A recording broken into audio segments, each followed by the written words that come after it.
What is going on, my YouTube family? Welcome back to the Gaming Brigade. And since the start of Year 5 Season 2, some of you have reached out to the channel asking me to highlight one of my favorite builds around the HeartBreaker gear set, so that is exactly what I am bringing you today. Now, if you happen to be new here, feel free to hit that subscribe or join button. If you enjoyed this, you could hit that like button as well. And we are having a giveaway for a PlayStation 5 to enter. All you need to do is subscribe here or follow on Twitter, and the winner will be announced December 31st of this year. We are going to jump right into the build breakdown, my fellow agents. After that, I will show you some gameplay footage. However, one thing I like to mention at the beginning of these videos is remember that this is just a template. And there are so many different ways to run with a build like this. The most important thing is to truly take your time, make a build your own. You may want to tweak things here and there. And throughout the build breakdown, I will give you a few different options if you do not have certain gear that I am highlighting. Now, we are going to start with a specialization. You want to use Technician, and the main reason for that is because that is going to give you access to the linked laser pointer, which will pulse every single enemy you target. Now, that means you have to have the rifle activated in your weapon skill tree, and your other two weapons you want to make sure are your primary and your secondary. That way you're always getting that 15% weapon damage bonus. Now, moving on to the gear itself, starting with the primary, you can see it is the Kingbreaker. And for those of you that may not have this weapon, you can farm for it anywhere the AR is the targeted loot. I recommend hitting up Countdown or the Summit. You should be able to get it pretty quick, and in the meantime, you can use any other long-barreled assault rifle with the regular Talent Flatline. That will still get the job done. Now, this weapon has the Talent Perfect Flatline, which amplifies weapon damage by 20% to pulsed enemies, and after 2 kills, it applies pulse to the next enemy you hit. But remember, because we are using the linked laser pointer, every single enemy we target is automatically going to be pulsed, so we do not need to worry. That talent will be running non-stop. Now, for my secondary, I'm using an ACS-12, and with the shotgun, you can also have that linked laser pointer equipped. And while this does have the Talent Flatline on it, the main reason you're using this weapon as your secondary is to build those stacks for the HeartBreaker gear set. So if you happen to have the rock and roll shotgun, I recommend using that, but if not, this one will be totally fine as well. Now, moving on to the gear itself, you can see I'm using 4 HeartBreaker, 1 Grupo, and the Coyote's Mask. And as I've said in previous videos, and please let me know what you think in the comment section down below, this happens to be one of those must-have exotics in the game. The reason it is so effective is because of its Talent Pack Instincts, where you and all your allies gain a bonus based on the distance of the last enemy you hit. Once again, if you do not have this, I recommend hitting up Countdown, and in the meantime, you can easily replace this with a piece of Fenris. That should still get the job done. Next, my fellow agents, we have the body armor, and as you can see, it is the one piece of Grupo, which is going to give us that 15% crit hit damage bonus. And I am running with a Talent Obliterate, where critical hits increase total weapon damage by 1% for 5 seconds, and it stacks up to 25 times. Now, you do have a lot of different options with the body armor. As far as the talent goes, you could easily switch this to Unbreakable if you wanted more survivability. And always remember, if you happen to use the HeartBreaker body armor, you also get the Talent Max BPM, which increases max stacks for Heartstopper from 50 to 100. And I have highlighted a build with that body armor in a previous video, and I will leave a link to that in the video description down below if you want to check it out. Now, that is going to take us to the holster, the knee pads, the gloves, and the backpack. And as you can see, they are the 4 pieces of the HeartBreaker gear set. We are running all 4, so we get all of the gear set bonuses. 2 pieces 15% AR and LMG damage, 3 pieces 15% weapon handling, and 4 pieces Heartstopper, where headshots apply pulse for 5 seconds. But again, because of that linked laser pointer, every enemy we target is automatically pulsed. You do not need to worry about those headshots, and weapon hits on pulsed enemies adds a stack of 1% bonus armor and 1% weapon damage up to a max of 50. And remember, if you use the HeartBreaker body armor, you are going to double those max stacks from 50 to 100. And on all of these pieces of gear, I'm trying to stack crit hit chance and crit hit damage everywhere I can. Now, as we make our way to the backpack, one thing I want to point out is you can see him sitting at 1.4 million base armor, and for many of you out there, you may not need that much armor because you are going to be getting that bonus armor by earning those stacks with the gear sets. So again, this goes back to my talking about taking your time making a build your own. Now, that does take us to the backpack, and you can see because we are using the HeartBreaker bag, that does give us the Talent Cold, which is going to increase bonus armor gain per stack from Heartstopper from 1% to 2%, so that will help out your survivability. And when it comes to the skills, I'm using 2 of my favorites, and And they are the Crusader shields just in case things get sideways in the game, and the assault drone because it is a great distraction to NPC and puts out damage as well. And when we look at the numbers for the crit hit chance and crit hit damage, you can see my crit hit chance is at 50%. Remember, the max is 60. My crit hit damage is at 120, and that is without any of the bonuses from Coyote's Mask running. And remember, when you look at those percentages, they are going to be dependent on not only the gear you have equipped, but having a Shade Watch of level 1000. I sincerely hope this video helped you out, and as always, if you have any questions, comments, or feedback, please let me know and I will do my best to get back to you as quick as I can.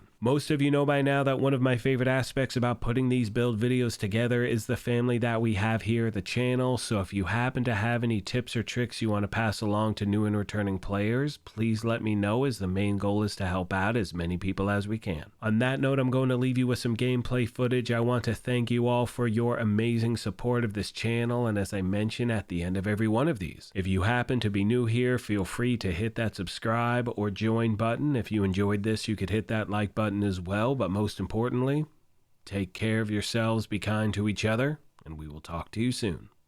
Thanks again, everyone.